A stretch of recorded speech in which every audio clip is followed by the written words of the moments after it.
Have you ever wondered why, as we age, our desire for social interaction diminishes? When we're young, we seek out friends, gatherings, and lively conversations, but as the years pass, something shifts. We crave solitude, peace, and the company of only a few close loved ones. But what drives this transformation? This video will explore the subtle yet profound reasons behind this change. You'll discover why so many people, as they enter their later years, prefer quiet afternoons at home, savoring tea and personal hobbies, rather than engaging in the social circles they once loved. By watching until the end, you'll gain powerful insights into how our relationships evolve, why visiting others may no longer bring the joy it once did, and the deep satisfaction found in solitude. You'll also learn key lessons that will help you make sense of your social preferences as you grow older, and perhaps even find more peace in them. Don't miss this important discussion. It could change how you view your own social life and relationships forever. If you are not subscribed, I recommend subscribing and activating the notification bell so you don't miss any videos. Your support means a lot to me, and if you enjoyed this video, you can help me continue spreading the valuable lessons by liking and sharing it. When we are young, our hearts overflow with unbridled enthusiasm and an insatiable thirst for connection. We eagerly dive into social circles, embracing friendships and interactions with strangers as if each new person could unlock a world of possibilities. The allure of the unknown pulls us into a whirlwind of parties, gatherings, and endless conversations under starlit skies. We haven't yet navigated the complex web of human relationships, so we yearn to experience it all, to taste every flavor of companionship life has to offer. But as we journey through the chapters of our lives, accumulating memories marked by both joy and sorrow, something profound begins to shift within us. In our middle and later years, we often find ourselves stepping back from the social stage that once captivated us. The vibrant tapestry of acquaintances fades, and we start to cherish the profound beauty of solitude. Interacting with strangers becomes less enticing because we've danced this dance before. We've seen the masks people wear and felt the sting of superficial connections. This transformation isn't born out of cynicism, but from a deep well of wisdom etched by time. We've experienced the highs and lows, the ebbs and flows of human nature. We laughed until our sides ached and cried until our tears ran dry. We've witnessed acts of genuine kindness and faced the biting cold of betrayal. The world has revealed its many faces to us, some radiant, others shrouded in shadows. Having traversed this intricate landscape, we begin to see through the facades and recognize the profound difference between fleeting interactions and meaningful bonds. The endless chatter that once energized us now feels like a cacophony drowning out the whispers of our souls. We realize that true fulfillment doesn't come from the multitude of connections, but from the depth of a few cherished relationships. In this seasoned phase of life, we find unparalleled peace in quiet moments, savoring a warm cup of tea, tending to a blossoming garden, or simply reflecting on the tapestry of our memories. We've come to understand that the world's clamor often masks its emptiness, and in the silence, we discover our truest selves. The desire to be sociable gives way to a yearning for authenticity, simplicity, and the profound serenity that solitude brings. Having seen through the illusions and complexities of the world, we choose not to chase after every passing acquaintance. Instead, we hold close to those who truly matter and find comfort in the harmonious rhythm of our own company. It's not that we've given up on people. Rather, we've learned to value depth over breadth, substance over superficiality. And in that choice, we embrace a richer, more meaningful existence. In the vibrant days of our youth, we would passionately gather our friends under the comforting roof of our homes, seizing every opportunity to share meals and immerse ourselves in endless chatter. The home was more than just a physical space. It was a sanctuary where we could shed societal masks and engage in conversations that flowed freely, unburdened by the formalities and constraints of public venues like restaurants. There, we weren't just exchanging words. We were weaving threads of trust and camaraderie that would, over time, intertwine our lives inextricably. We cherish the simplicity and authenticity of these home gatherings. Sometimes we played the role of gracious hosts, welcoming others into our worlds. Other times, we stepped into the intimate realms of our friends when they opened their doors to us. Each visit was a step deeper into understanding one another, a chance to strengthen the invisible bonds that held our friendships together. We believed wholeheartedly that such sincerity between friends was not just valuable, it was sacred.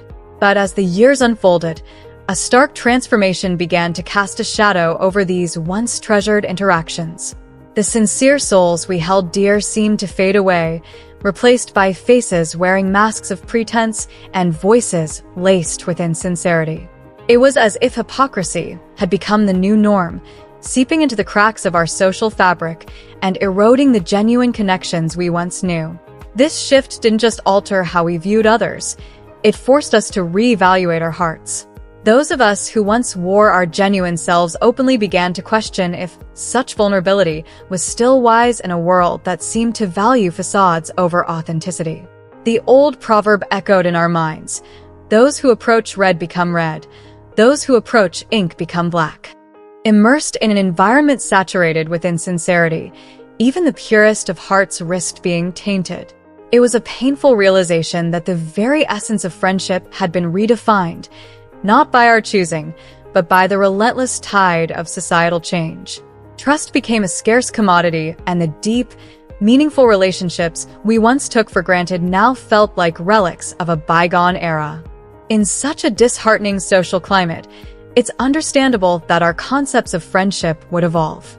We built walls where doors once stood open, guarded our thoughts where we once shared freely, and held back pieces of ourselves that we used to offer without hesitation. The world had shown us its harsher side, and in response, we adapted, not out of desire, but out of a need for self-preservation. Yet, amidst this transformation, a part of us still longs for the days of unbridled sincerity. We reminisce about the laughter that came easily, the trust that was given without fear, and the profound connections that warmed our souls. It's a bittersweet reflection on how time and experience can alter not just our relationships with others, but also our relationship with ourselves. We understand why things have changed, but that doesn't lessen the deep sense of loss for the simplicity and honesty that once defined our friendships. Over time, a subtle yet profound transformation unfolds within us. We begin to close off not just our physical homes, but also the inner sanctuaries of our hearts. The open-door policy we once cherished fades away, replaced by a quiet preference for solitude. The joy we used to find in others dropping by unannounced diminishes, and we no longer eagerly anticipate the sound of footsteps approaching our doorstep. We've learned, sometimes through bitter experiences, not to hold expectations for others, as unmet expectations often lead to heartache. Feelings and relationships start to blur into a monotonous gray, each one seemingly as insincere as the next, tainted by the pervasive hypocrisy we've come to recognize in the world. Take, for instance, the story of Old Le. At 50 years old, he's gracefully embraced the serene embrace of solitude, finding comfort and peace in his own company. When he feels the need to stay at home, he luxuriates in the tranquility it offers, a sanctuary away from the chaos of the outside world. When the urge for fresh air or movement arises, he steps out to exercise, feeling the invigorating pulse of life around him while maintaining a respectful distance. Even when friends reach out to reconnect, Old Le gently steers the meeting to public places like cozy cafes or serene parks, rarely inviting them into the intimate space of his home. It's not out of coldness, but a deep-seated desire to preserve the sanctity of his haven. If you're still watching this video and find these lessons useful, please comment 1 below to let me know that you are still here with me. His shift in demeanor hasn't gone unnoticed. A relative once confronted him, a mix of curiosity and concern etched on their face. "You used to be so warm and welcoming," they mused. "Why have you become so indifferent now?" Old Le offered a gentle smile, eyes reflecting a depth of understanding that only time can bestow. "At different stages of life, our lifestyles naturally evolve," he explained softly. "Especially as we grow older, our perspectives shift dramatically. I've witnessed so much, both the profound beauty and the stark ugliness of the world. My mindset isn't what it was in my youth. Now, I find immeasurable joy in the quiet rhythms of daily life. I prefer the soothing ritual of sipping tea at dawn, the meditative act of tending to my garden, the simple pleasure of casting a line while fishing alone, or the heartfelt warmth of spending quality time with my family. Old Lee's words carry the weight of 1,000 unspoken stories, a lifetime of experiences that have shaped his current outlook. He's distanced himself from the frenetic energy of socializing not out of bitterness, but from a place of self-awareness and inner peace. The relationships that once occupied the center stage of his life have gently receded into the background. They are no longer as close or as vital as they were in his younger days, not because of any particular falling out, but because his priorities have transformed. He finds that the superficial connections and obligatory gatherings offer little solace compared to the profound contentment he discovers in solitude and familial bonds. The laughter of a grandchild, the tender moments shared with a loved one, the silent understanding that passes without words, these have become his treasured companions. The external world's clamor and pretense hold less appeal when weighed against the authenticity and simplicity he's cultivated. Old Lee's journey reflects a universal truth about the human experience. As we navigate the winding path of life, our desires and needs evolve. The vibrant social scenes that once ignited our spirits may begin to feel hollow as we seek deeper meaning and fulfillment. We come to recognize that not all relationships are built to withstand the tides of time, and that's a realization both sobering and liberating. In choosing to embrace solitude, we aren't rejecting the world, but rather selecting the company that enriches our souls. It's about finding peace in the quiet moments, valuing depth over breadth in our relationships, and understanding that it's perfectly acceptable, admirable even, to prioritize our well-being and inner harmony. Old Lo embodies this wisdom, showing us that indifference isn't necessarily a sign of coldness, but can be a profound expression of self-love and acceptance of life's impermanent nature. As we journey into the later chapters of our lives, a poignant realization often dawns upon us. Those who seem to come and go with frequency are seldom the true friends we once thought they were. Their visits, once a source of joy and companionship, begin to feel like shallow rituals, empty gestures wrapped in the guise of friendship.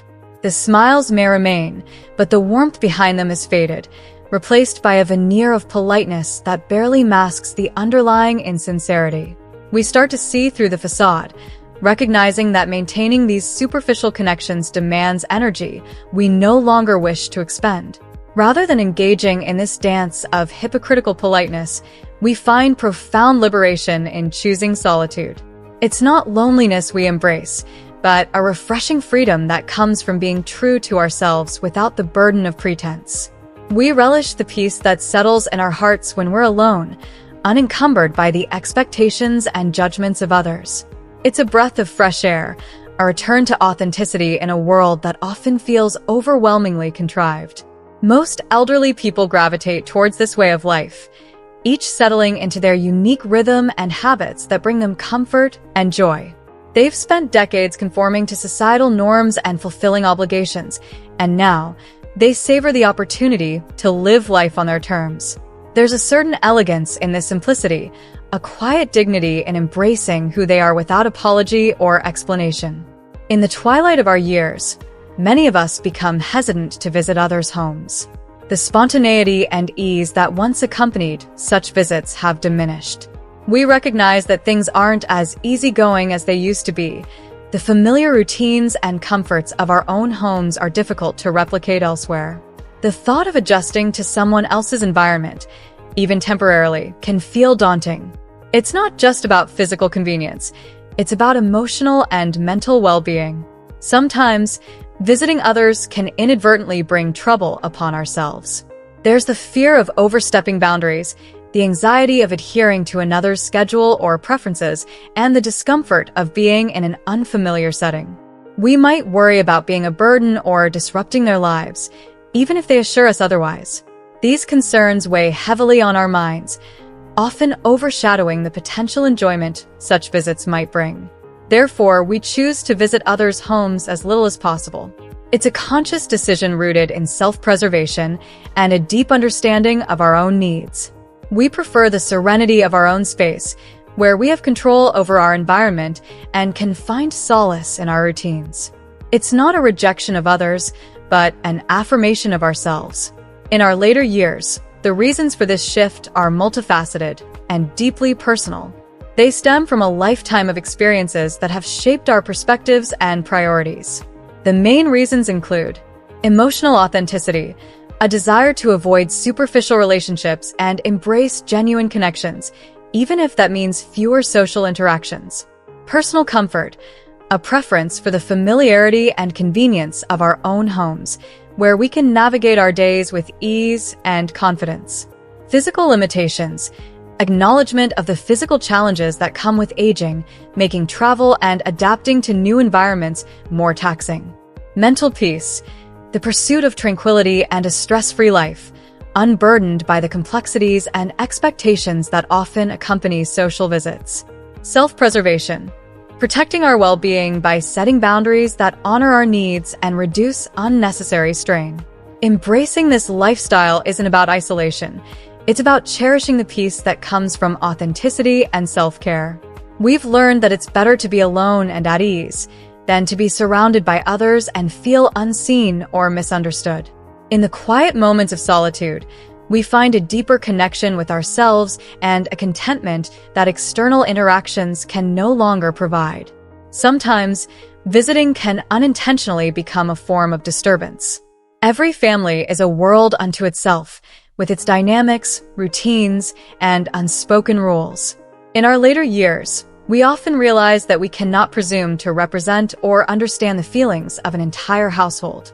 A friend might extend an invitation, perhaps out of courtesy, obligation, or to maintain appearances, and we, eager for connection, accept it wholeheartedly. Yet, our enthusiastic acceptance doesn't necessarily mean that our friend's family shares in that eagerness. Behind welcoming smiles, they might feel that our presence disrupts the harmony of their home. Consider the heartfelt story of Uncle Ma, our neighbor, whose experience poignantly illustrates this truth. "I've always been a bit careless, never one to overthink things," he confided, a hint of sorrow in his eyes. "One day, while walking through our community, I unexpectedly bumped into an old high school classmate. Imagine my surprise when I discovered we lived in the same neighborhood. At 60-something, reconnecting with a friend from my youth was like finding a precious gem buried in the sands of time. Naturally, I was overjoyed when he invited me to his home for a simple meal and a few drinks. Uncle Ma's love for drinking had always been accompanied by a longing for companionship, a yearning that had grown more profound as his circle of friends dwindled with age. I was thrilled, he reminisced, a faint smile crossing his face. Having a drinking buddy again felt like a blessing. So, every weekend, I took it upon myself to prepare a few dishes and head over to his house. Yet, each time his wife opened the door, she greeted me with a strange expression, perhaps a mix of surprise and subtle annoyance. But in my excitement, I brushed it off, eager to relive the camaraderie of our younger days. They would sit and drink, sharing stories and laughter, and for a few hours, the weight of the years seemed to lift. However, beneath the surface of these joyous reunions, tensions were quietly simmering. After several visits, Uncle Ma continued, his voice tinged with regret. My friend finally spoke up. He said, "Every weekend you come over to drink, but my wife and children are starting to have strong opinions. They feel like their personal space and family time are being intruded upon." The words struck Uncle Ma like a bolt of lightning, sending a jolt of embarrassment and hurt through his heart. He hadn't realized that his well-intentioned visits were causing discomfort and disruption in his friend's family. "I felt a lump in my throat," he admitted softly. "All this time, I thought I was rekindling a cherished friendship, not imposing on their lives." It dawned on me that his initial invitation might have been just a polite gesture, not an open door for frequent visits. This painful realization was a harsh reminder of how easily intentions can be misunderstood, especially as we navigate the complexities of social interactions in our older years. Uncle Ma had taken the invitation at face value, his heart filled with genuine joy and nostalgia. He hadn't considered that his friend's family might not share his enthusiasm, or that their household had its rhythms and boundaries that he was inadvertently disrupting. The experience left Uncle Ma feeling vulnerable and isolated. It wasn't just the sting of rejection from his friend, but the deeper understanding that times had changed. The easy camaraderie of youth had been replaced by the cautious politeness of adulthood, where invitations might mask true feelings and social etiquette often trumps honesty. "I realized that perhaps it's better to cherish the memories we have," he sighed, rather than trying to relive them in a world that has moved on. If you're still watching this video and find these lessons useful, please comment below to let me know that you are still here with me. Uncle Ma's story is a poignant illustration of why, as we grow older, we might choose to distance ourselves from visiting others' homes. It's not out of bitterness or antisocial tendencies, but as a protective measure to preserve our dignity and emotional well-being.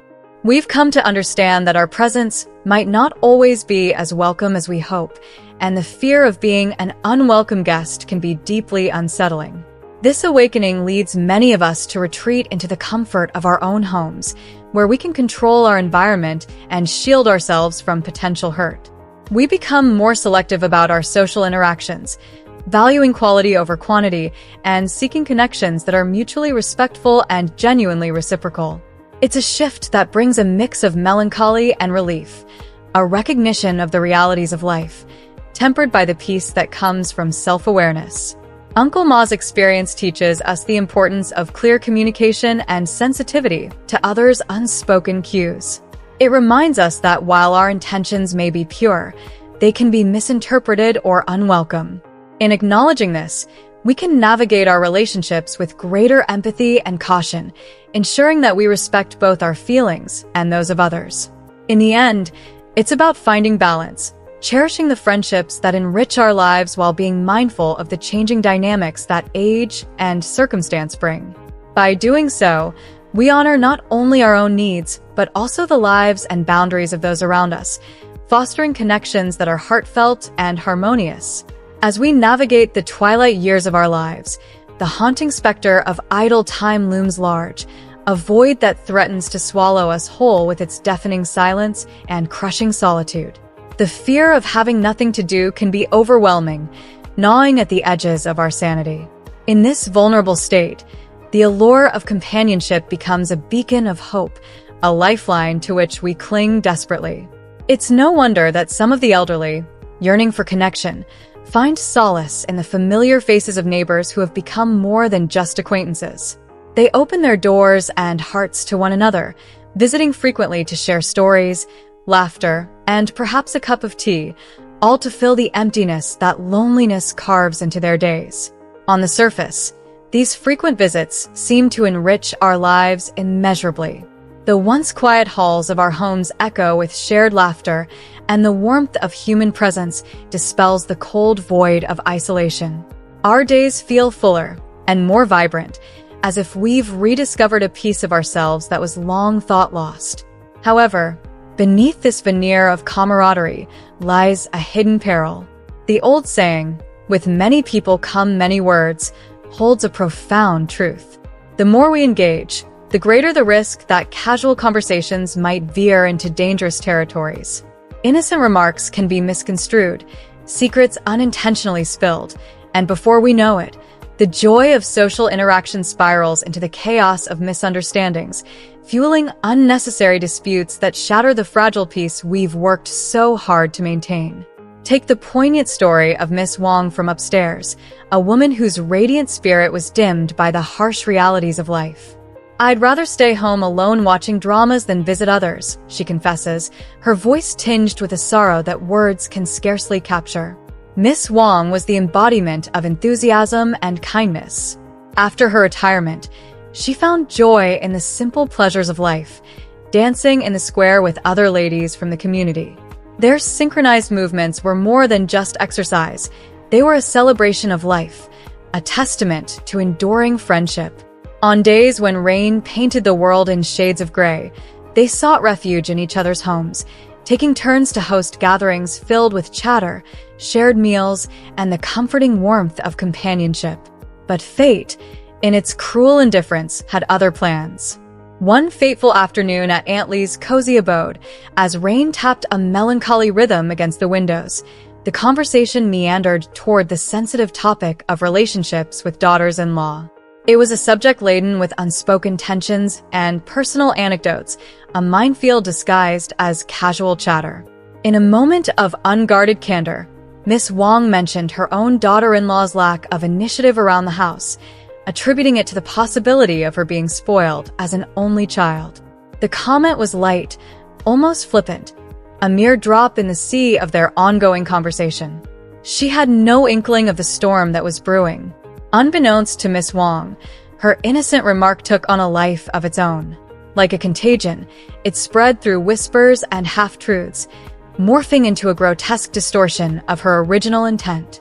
By the time it reached her daughter-in-law's ears, it had transformed into a venomous accusation that Miss Wong was deeply dissatisfied with her, that she believed her daughter-in-law had married above her station.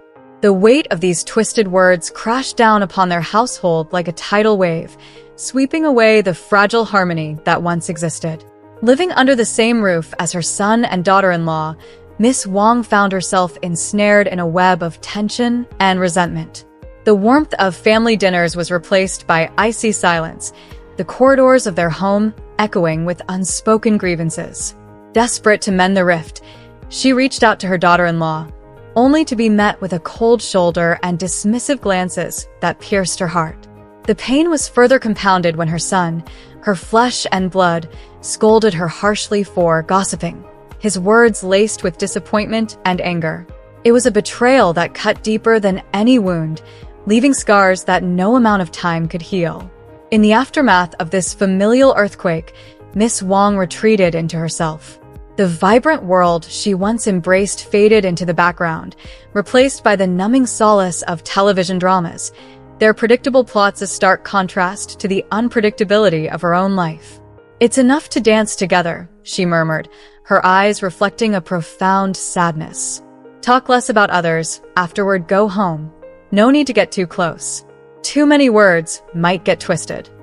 Her story is a heart-rending testament to the unintended consequences that can arise from the simplest of actions. What began as an innocent attempt to bond with others led to the unraveling of her most cherished relationships. The very visits that once brought her joy became the source of unimaginable pain, casting long shadows over her remaining years. Miss Wong's experience underscores a harsh reality that sometimes, in our quest to alleviate loneliness, we inadvertently invite greater sorrow into our lives. It's a cautionary tale that resonates deeply with many in their golden years. The fear of miscommunication, of causing unintended harm, becomes a powerful deterrent against seeking out social interactions.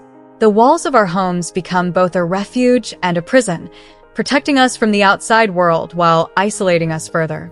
We weigh the comfort of companionship against the potential for discord, and too often, the scales tip in favor of solitude. In reflecting upon Miss Wong's plight, we are confronted with the complexities of human relationships and the fragile nature of trust. Her story serves as a poignant reminder that words, once spoken, cannot be taken back. They ripple outward, affecting lives in ways we might never anticipate. It calls upon us to exercise compassion, to choose our words with care, and to be mindful of the delicate bonds that tie us to one another. For Miss Wong and many like her, the decision to withdraw from social visits isn't born out of bitterness, but from a place of self-preservation. It's an acknowledgement of the vulnerabilities that come with age, a protective measure to safeguard the peace that is so easily disrupted. In the end, perhaps the quiet moments spent alone offer a sanctuary where the heart can heal, a space free from the misunderstandings that so often accompany human interaction. As we traverse the winding paths of our lives, the stark disparities in economic conditions can carve deep psychological rifts between us. Even when we share the same streets, the same sunsets, and the same whispers of the wind in our community, each family's reality can be worlds apart. Some homes brim with abundance, laughter echoing through spacious rooms, tables laden with delicacies, worries quelled by financial security. Others grapple silently with scarcity, where the walls seem to close in with each passing day, and the weight of unmet needs presses heavily upon weary shoulders. When we each remain within the confines of our sanctuaries, these differences lie dormant, like sleeping giants. There is a semblance of harmony, a peaceful coexistence unmarred by direct comparison. But the moment these worlds intersect frequently, when families of vastly differing means begin to visit one another, the fragile veil of contentment can be torn asunder. The wealthier family might, perhaps unintentionally, exude an air of superiority, their comforts and luxuries on display like gleaming trophies. For the less affluent, each visit becomes a painful reminder of what they lack, sowing seeds of discomfort and stirring a tempest of inadequacy within their hearts. Even in the autumn of our lives, we are not immune to the insidious whispers of comparison. The elderly, though seasoned by years of experience, can subconsciously find themselves measuring their lives against others. After all, the yearning for a better existence is a flame that seldom dims, regardless of age. These visits, instead of fostering camaraderie, can ignite feelings of envy and resentment, adding an unbearable mental burden that erodes the very foundation of neighborly bonds. In light of this, perhaps it's wiser, kinder to our souls, to embrace the simplicity of living our own lives without the complications that frequent visiting can bring. By neither easily visiting others nor readily inviting them into our havens, we preserve a sense of peace and contentment. It's about finding solace in our journey, cherishing what we have without the taint of comparison clouding our appreciation. If you're still watching this video and find these lessons useful, please comment 3 below to let me know that you are still here with me. This shift becomes especially palpable during festive times, those seasons traditionally steeped in togetherness and joy. Observing the world during these periods paints a poignant picture.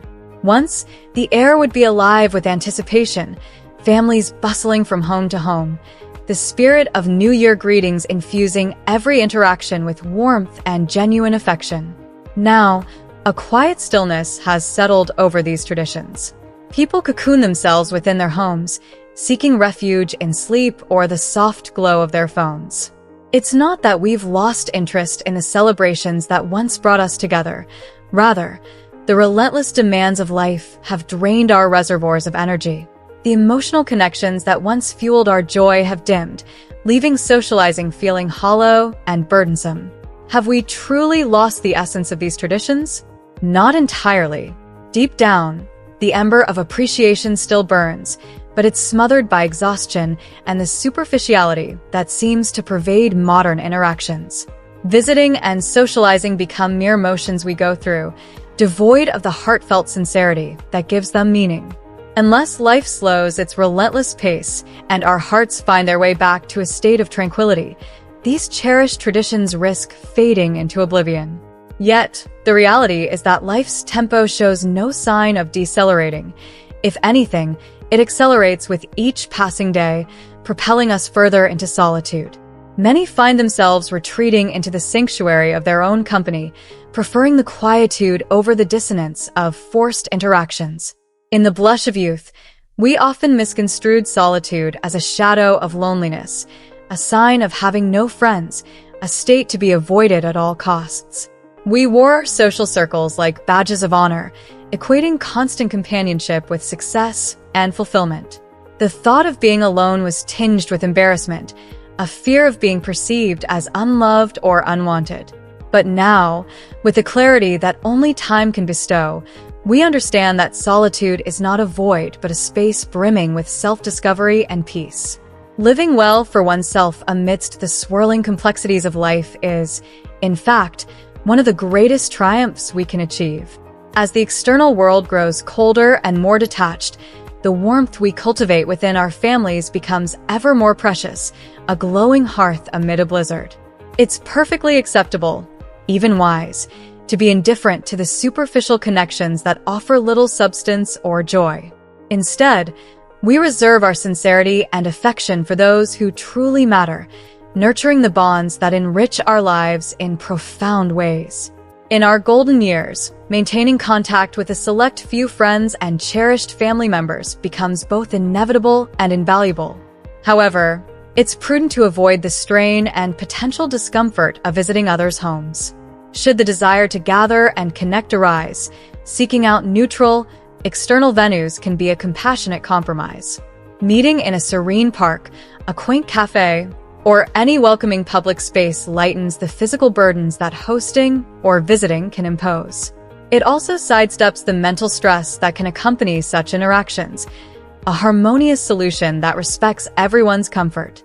This approach spares us from the whirlwind of preparations and the pressure to entertain that often accompanies home visits, which can be particularly taxing in our later years. Hosting guests can deplete our energy and strain family dynamics, sometimes leading to unintended troubles that overshadow the joy of companionship. Embracing the art of being alone becomes not just a preference, but a vital skill, especially as time gently carries away those who once stood beside us. Friends move on, loved ones pass, and the bustling activity that once filled our days gradually subsides. By adapting to solitude, we fortify our spirits against the inevitable challenges that lie ahead. It allows us to face the future with calm resilience, grounded in the knowledge that our peace and contentment are not solely dependent on the presence of others. Learning to be alone is an empowering journey. It grants us the space to reflect deeply, to savor the richness of our thoughts and the simple pleasures that might have gone unnoticed in the clamor of constant company. It prepares us to navigate the shifting sands of life with grace, finding joy in moments that are ours alone. In solitude, we can listen to the whispers of our hearts, rediscover forgotten passions, and cultivate a profound appreciation for the life we've lived.